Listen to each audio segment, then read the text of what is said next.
दोस्तों, क्या आप जानते हो कि ब्लैक होल इस ब्रह्मांड के सबसे अजीब जगहों में से एक है। ब्लैक होल्स को अगर हम सिंपल भाषा में कहें तो ये स्पेस की एक ऐसी जगह है जहाँ ग्रेविटी इतनी ज़्यादा होती है कि कोई भी चीज़ इससे बचकर वापस नहीं लौट सकती, यहाँ तक कि लाइट भी नहीं।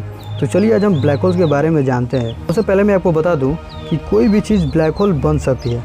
अगर मैं मैथमेटिकली बात करूँ तो कोई भी चीज़ ब्लैक होल बन सकती है। सामान्य भाषा में कहे तो किसी भी चीज़ की जितनी ज़्यादा घनत्व रहेगा उसका उतना ज़्यादा ग्रेविटी यानी गुरुत्वाकर्षण होगा।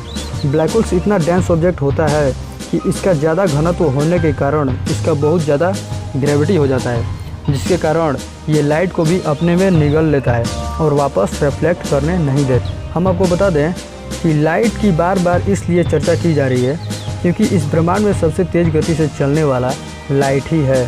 तो अगर लाइट ही नहीं वापस आ पाएगी तो बाकी चीज़ें कहाँ से निकलेंगी इस ब्लैक होल की ग्रेविटी से।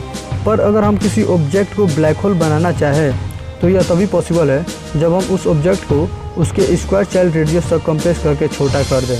अगर आप माउंट एवरेस्ट को कंप्रेस करके 1 नैनोमीटर से भी छोटा कर दें तो वो ब्लैक होल बन जाएगा। अगर आप धरती को कंप्रेस करके एक सरसों के दाने के बराबर कर दें तो वो ब्लैक होल में कन्वर्ट हो जाएगा। पर हमें ऐसी टेक्नोलॉजी निकालने या ऐसी करने की कुछ ज़रूरत नहीं है। फॉर्मेशन ऑफ ब्लैक होल, ऐसी बहुत सी स्टार है जिनका साइज़ हमारे पृथ्वी से करोड़ों अरबों गुना ज़्यादा है। तो जाहिर सी बात है कि अगर हम उस स्टार को इतना छोटा कर दें कि वो धरती के आकार में आ जाए तो वो ब्लैक होल बन जाएगा। पर अच्छी बात यह है कि हमें ऐसी करने की कोई ज़रूरत ही नहीं है क्योंकि ये ब्रह्मांड में ऑलरेडी होता रहता है। जब किसी तारे की डेथ होती है जिसे हम सुपरनोवा कहते हैं तब वो अपने अंदर ही कोलैप्स करने लगता है और उसका घनत्व बढ़ने लगता है और उसका साइज़ घटते घटते इतना छोटा हो जाता है और उसका घनत्व और ग्रेविटी इतना ज़्यादा बढ़ जाता है कि लाइट भी उससे बचकर वापस नहीं आ पाती। वो छोटा सा पॉइंट जहाँ स्टार घटकर ब्लैक होल में कन्वर्ट होता है उसे सिंगुलैरिटी कहते हैं। मैं श्योर हूँ कि आपने सिंगुलैरिटी के बारे में पहले ज़रूर सुना होगा। इवेंट होराइजन, ब्लैक होल्स का वो बाउंड्री जहाँ से लाइट स्केप नहीं कर सकती उसे इवेंट होराइजन कहा जाता है।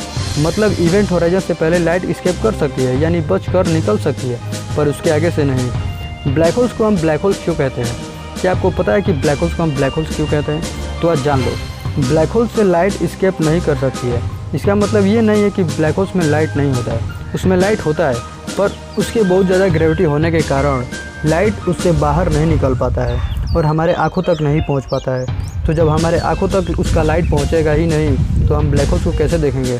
इसलिए ब्लैक होल्स हमें ब्लैक दिखती हैं। Black holes effect time, black holes time को भी इफेक्ट करता है यानी समय पर असर डालता है। ब्लैक होल्स की घनत्व इतना ज़्यादा होता है कि ये स्पेस टाइम को डिस्टॉर्ट कर देता है। जो ऑब्जेक्ट ब्लैक होल के सामने या उसके आसपास होता है वो टाइम को धीमा अनुभव करता है यानी उस जगह पर टाइम बाकी के जगहों से धीरे चलेगी। मान लीजिए कि आप एक स्पेसशिप में बैठे हो और स्पेसशिप ब्लैक होल की चक्कर लगा रही है। मान लीजिए कि वो एक इवेंट होराइजन से सेफ जगह पे चक्कर लगा रहा है। उस समय स्पेसशिप के अंदर के टाइम बाहर के मुकाबले स्लो हो जाएगा और आप टाइम ट्रैवल कर पाओगे। अगर आप एक ब्लैक होल के अंदर गिर जाओगे तो क्या होगा? क्या आप जानते हो कि आप एक ब्लैक होल के अंदर गिर जाओगे तो क्या होगा?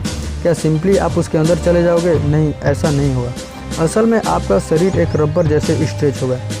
मान लीजिए कि जब आप एक ब्लैक होल के अंदर गिर रहे हो तो आपका पैर ब्लैक होल के सामने है। तो जाहिर सी बात है कि आपके पैर पे आपके सर के मुकाबले ग्रेविटेशनल फोर्स ज़्यादा लगेगा, तो इसलिए आपके शरीर के सारे मॉलिक्यूल बिखर जाएंगे और फाइनली आपका डेथ हो जाएगा। पर डरने की कोई बात नहीं है क्योंकि ऐसा कभी होगा नहीं, क्योंकि जो नियरेस्ट ब्लैक होल है वो हमारे पृथ्वी से हज़ारों प्रकाश वर्ष दूर है। तो अब ये क्वेश्चन आता है कि नियरेस्ट ब्लैक होल कौन सा है, और एक ये क्वेश्चन आता है कि क्या ब्लैक होल धरती को निगल सकती है? जैसे कि मैंने आपको बताया, हमारे पृथ्वी से हज़ारों प्रकाश वर्ष दूर एक ब्लैक होल है। सिग्नस X1 नाम का एक ब्लैक होल है जो हमारे धरती से 6070 प्रकाश वर्ष दूर है और इसका मास हमारे सूर्य से 15 गुना ज़्यादा है। तो मैं आपको बता दूं कि ये इतना दूर है कि इसका असर हमारे धरती पे या हमारे सौरमंडल पे पड़ेगा ही नहीं, इसलिए डरिए मत। अब आप अपनी जो स्क्रीन पे देख पा रहे हो यह इमेज एक रियल इमेज है। 10 अप्रैल 2019 को नासा के द्वारा लिया गया था। दोस्तों, वीडियो अच्छा लगा हो तो वीडियो को लाइक करना और चैनल को सब्सक्राइब जरूर करना और साथ ही साथ बेल आइकन को भी प्रेस करना ऐसे ही इंटरेस्टिंग वीडियोस देखने के लिए। Thanks for watching this video.